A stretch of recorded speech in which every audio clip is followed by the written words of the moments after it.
Brendon Hartley, great to see you, mate. It's been a little while. Last time I think I probably spoke to you in person was when you were still here in New Zealand, and I think that was probably about a year ago. Yeah, more. I think June or July we caught up in Taupo. I saw lots of you in the virtual world during the last Yeah, lockdown when I was in NZ, yeah, which was kind of fun at the time, even if yeah, I think you know what I mean. But um, yeah, it's been a while, but good, yeah, good to see you. yeah, mate. It's time goes pretty fast at the moment in this crazy, crazy world. Hey, congrats! Another podium. It's the greatest race in the world at Le Mans last weekend.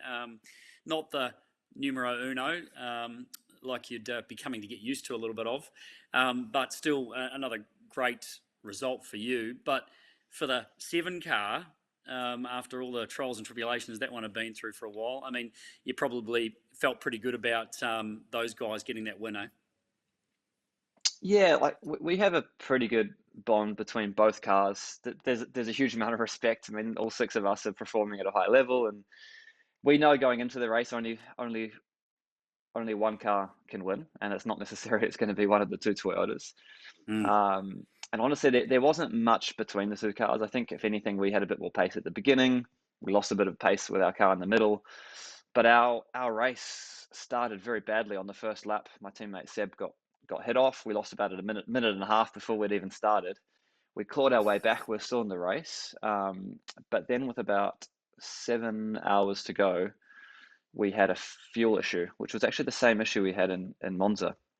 So it was a blocked fuel filter, and there was a chance. Like we were thinking we might not get to the end. We were thinking we might have to box for half an hour to change the fuel filter. We were down to 2 lap stints. That the stint length was getting shorter and shorter. So we Oh were wow. literally topping topping the thing up with fuel Yeah. 2 laps, which okay, that long laps around Le Mans, but we're normally doing 13 lap stints Yeah. back in for fuel. So You're I doing think them we pretty had quick. I think we had five. Yeah, I think we had 5 more pit stops than the other car. But Yep. the point of the story was the boys and girls in the back came up with a solution on the fly, which again at the time it seemed pretty optimistic, and the idea was to turn the fuel pumps off while in the braking phase to get a bit of back pressure through the fuel system to try and unblock the fuel filter. So that sounds easy enough, but what it required as a driver was to click a whole lot of buttons on the steering wheel to get the fuel filter off as we hit the brake pedal. And keep in mind, some of these corners were braking at the Yeah. 90, 100 meter mark from 320 kilometers an hour. So there's not a huge amount of time to get that done in a brake phase, and then make sure the fuel pumps back on again, getting on power. So actually, my teammate Seb was the guinea pig. He was getting explained how to do this While whilst he's driving, driving. and Uh, there was a few moments. I think he managed one corner, and then they're like, "Yeah, so now can you manage every corner?" And it was a bit like, "No, you're joking me." And I think the team estimated if we lost 5 seconds a lap doing that, we'd still be in the running to stand on the podium. And honestly, once we'd all been kind of trained on how to do it after a few laps of trial and error, I'm going to say I was probably only losing 4 or 5 tenths a lap. But then wow. yeah, so it started to work. Seb was back up to 13 lap stints. At the end, we were down to 8 laps. So it was, I mean, we were just keeping the thing alive. The engineers were pretty stressed if we were going to get to the end. So that's what Le Mans about. And actually, Yeah. the work that we did on our car then helped the sister car, but they had a similar issue a few hours later, and they knew the workable solution to get the car to the end. Um, so yeah, honestly, I was happy that our team won. It felt like a team victory. There's a huge amount of respect between all of us. And yeah, for the team, it was a victory. For us, it was second. Of course, I would have loved to stand on the top step, but even yeah, just chatting about that, it's a challenge enough to get these cars to the end of the race. They're brand new cars for Mm. this year, but on top of that, there's 20, 30 scenarios in the race, maybe more, that you feel like you're within centimeters of touching another Yeah. car, being on the gravel, something flying off another car. Like there are so many things that can trip you up. So for us to get a 1-2 was a huge deal, and really important for everyone on the team, and all the hard work. So yeah, I'm not Yeah. I'm not making it up when I say I was happy for the other car. I genuinely was happy that Yeah. one of our cars crossed the line in first, and we got the podium. Well, yeah. I mean, yeah. We've seen the despair from those guys, from some of the things that have happened to them over the last few years. I mean, it's you can't help but feel obviously for them in those situations that they were. And I was going to say, how much pressure is on the entire team to get both cars to the finish, and I think you just explained that really, really well, because obviously that is the epitome of team, right? What everyone did there to try and make sure that you got those two cars to the end.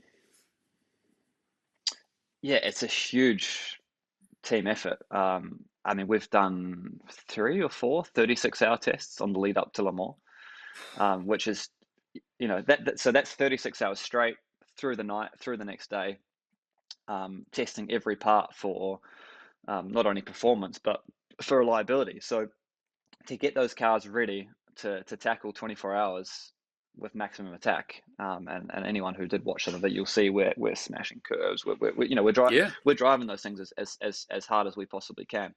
Um, yeah, and all the things that go along with it, making sure the ride heights are absolutely optimal without wearing the plank out too much for the. I mean, whatever the situation is, pit stops, fuel rigs, it's a huge team effort, and that work goes on for 1 year. mm, And in our situation, I think, being the biggest factory team, the pressure is even increased because yeah, you're kind of expected to win. yeah, And the new regulations, it's balance of performance, which is in theory giving every competitor the same performance by regulation. So the rules are great right now. We're competing against Alpine and Glickenhaus, but next year there's going to be Peugeot, Ferrari mm, coming into the new hypercar regulations, Audi, Porsche are coming back, Cadillac, and I think there's more to be announced. So yeah.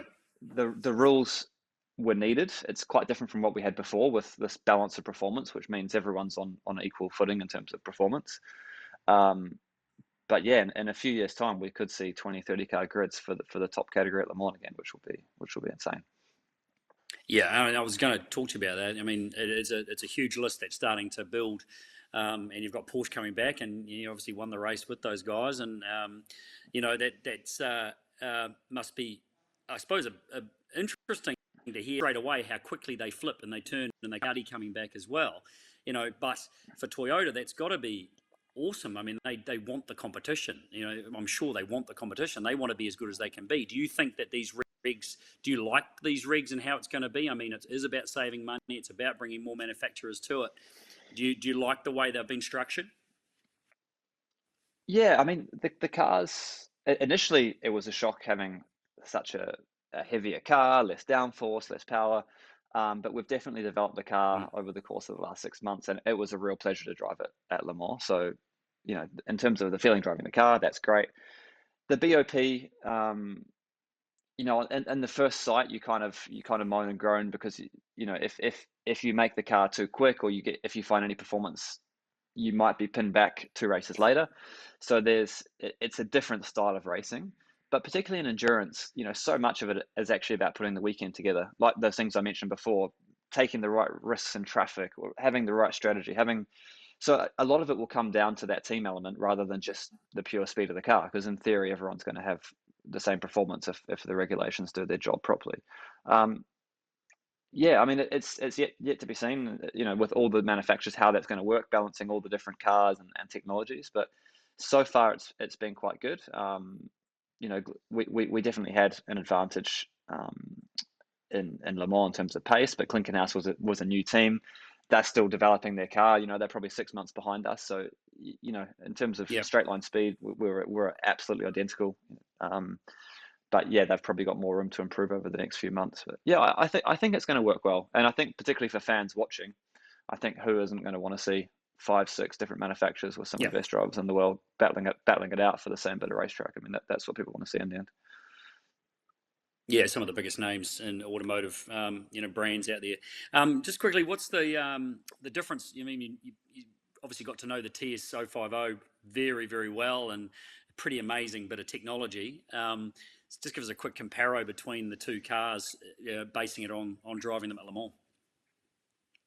Um, yes, actual downforce, they're quite similar. So with the new hypercar regs, we have one downforce kit that we use for the whole year.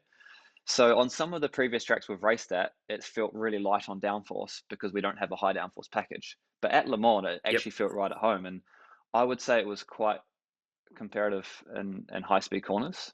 It is a bit heavier, which you do feel, but in terms of downforce, I think it might even be slightly more than the TSO50 had at Le Mans. I think one of the biggest differences is the way that we deliver the power. So both are hybrids, but in the new hypercar era, there's a power curve that you have to follow through the rev range. And the reason that's there, it means that you can turn up with a V12 naturally aspirated, or you can turn up with a 1.6 Yep. liter turbo, 4-cylinder, whatever you want to, non-hybrid, hybrid. You have to follow this exact torque curve, so there's no advantage. So Hmm. what that means is, yes, we have a hybrid, but we're actually not allowed to use the front wheel drive. Ours is four wheel drive as well. Sorry, we have the electric engine on the front wheels. We're not allowed to use the front wheel drive below 120 kph. And when we do use it, we actually have to take away power from the rear. So yes, we have four wheel drive above 120, and having four wheel drive has its advantages as well. You've obviously got braking. There's a potential advantage, in the wet conditions maybe. But yeah, my point is the difference between the TSO50 is where we had every single bit of power that we could muster up from the car, giving you more than 1,000 horsepower from a low speed corner with four wheel drive. So that acceleration from those Yeah. LMP1 cars was better than Formula One from a low speed corner. So we don't have that anymore, and it's a more conventional speed trace. Before we were Yeah. accelerating up to 300 within a few seconds, and then we were flatlining. Wow. So now it's more of a conventional speed trace that we follow, and that's by regulations to allow any manufacturer to turn up with different concepts and not be disadvantaged, which I do understand. And so that's probably the biggest difference. But a lot of the systems are quite similar. We use the same steering wheel that we had on the TSO50. So a lot of the Hmm. functions that we have available are familiar. So there's a fair amount of crossover. I bet you miss feeling 1,000 horsepower thrusting you into the back of the seat, though. Yeah, I do actually. But you quickly get used to what you've got. But that's still got a lot of power. I think we're talking 520 kilowatts. So I don't know what that is in horsepower. But 1,000 horsepower is a nice round Yes, number. It does sound good and feel good.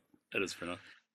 As far as just driving a car like that, and I mean, how big's the manual that they give you to learn how to drive something like that? I mean, it must be a pretty comprehensive kind of learning. That do you have to keep sort of updating your brain with it, or is it once it's in there, is it you become very familiar? I suppose doing Le Mans, doing long stints, 3 stints or whatever at a time, you probably get pretty familiar. But it must be a bit to start with.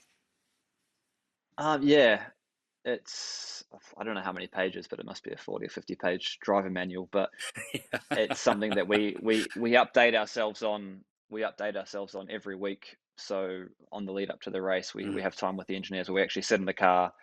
We go through all different scenarios. It's basically like a little quiz just to Wow. refresh us.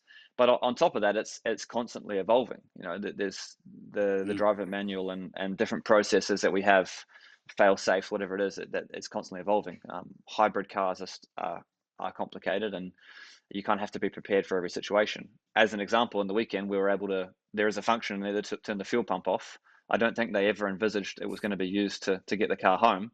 But Yeah. that's just one example of being able to use the steering wheel and all the thousands of different functions it has. So yeah, but that is constantly updating. Every now and then we'll find a scenario that, like, oh yeah, actually that could be better, that could be quicker. And yeah, that's quite similar, from Formula One, from when I was back in LMP1 and Porsche. But only driving one championship this year makes it easier too. Where in the past I was jumping between three Mm. different cars with completely different driver manuals with equal Systems. complexity. Wow. But it's Yeah. but I guess for any young fellas out there playing PlayStation, all that kind of stuff would be easy for them anyway, with all the Yeah. multitasking that young fellas are good at doing now. Yeah, you get used to it. Yeah. Yeah. Absolutely. I mean, you haven't done a lot of racing this year, but obviously doing a fair bit of testing and stuff. Got 2 races left, both in Bahrain coming up, I think, towards the end of October. What's going on between now and then, and anything else, the other driving, and then what's happening after you finish the season? What's the plans? Yeah, so it's an 8-week break, which is unheard of for me. I don't remember the last time I had. Well, sorry, no, we did have a big break last year as well when we had all the Yeah, lockdowns. But the bit plan was different. to come back to New Zealand. The plan was to come back to New Zealand, but we found it almost impossible to book a spot in MIQ. We didn't manage, so and now that New Zealand's in lockdown as well, it's become basically impossible to come home, which I'm not complaining about. We're very lucky to be where we are. The sun's shining at the moment. The weather's good. Everything's open here in Europe, so we don't have an exact plan, but we're definitely going to have a few little trips away. I've got a lot of friends I'd like to go and catch up with in the UK, so I've got a little bit of time off. I've got a few simulator days. I think there's some talk about driving a car around the Nordschleife, which will be quite fun. But Oh yeah, wow. I've definitely got a bit of time off, which again we've been waiting to see if we come home, which looks unlikely now. So we're trying to come up with a bit of a plan to You're not keep active, but have a unfortunately bit you're of a not an All holiday. Black or an Olympian, mate, so you don't get a free MIQ spot. Well, I don't know if that's the case or not, but yeah, we didn't manage. I mean, Sarah, I don't know how many hours she wasted clicking refresh on this MIQ system, but yeah, it felt weird as a Kiwi not to be able to come home, but that's the time we're living in. Yeah, mate. Been great to catch up and just have a chat, and awesome result against. I know. I mean, just listening to you talk about that race and how difficult it is. I mean, it's just an achievement getting to the finish, but to be on the podium again, just brilliant job. So we look forward to catching up again Thanks, in Sam. the future at some stage. Who knows where it'll be in person? But in the meantime, mate, go well and stay safe over there. Cheers, Murph. Have a good one.